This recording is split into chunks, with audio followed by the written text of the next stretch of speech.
de Louisa Galiulina, la relève de la gymnastique ouzbek. Alors elle, on a l'impression qu'elle a 12 ans, mais en fait... elle en a 20. Exactement. Et elle est toujours là en Coupe du Monde, elle fait presque toutes les sorties.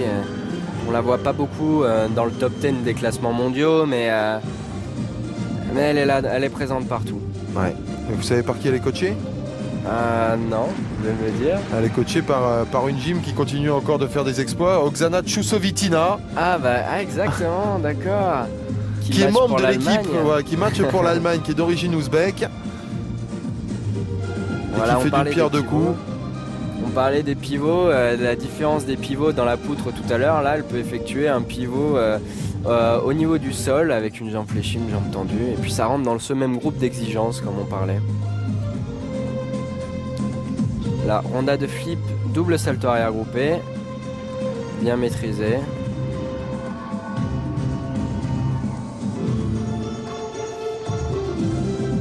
Voilà le double pivot avec la jambe en I. Et puis un autre pivot. J'ai l'impression que c'est un peu sa spécialité. Hein. Ouais, jeune gym atypique encore qui compte une victoire en Coupe du Monde dans sa carrière. C'était pas à cet agrès, hein, c'était à la poutre à Moscou il y a 2 ans. C'est une généraliste elle aussi, formée à l'école de l'ancienne, de l'ex-URSS. Très dynamique. C'est pas un grand gabarit.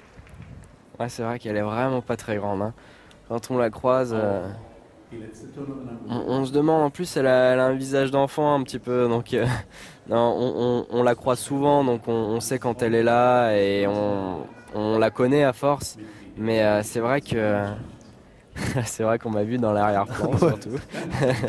En train de jeter un œil effectivement sur la performance de Louisa Galiulina, qui ne passera pas devant Diana Maria Celaru, la roumaine, pour qui ça va être un bon jour que d'être présent ici dans ce tournoi des maîtres à Cottbus, parce que Celaru enfin va monter sur la première marche d'un podium Coupe du Monde. Et c'est une catégorie A que ce tournoi Coupe du Monde de Cottbus. C'est compliqué maintenant, on appelle ça les challengers.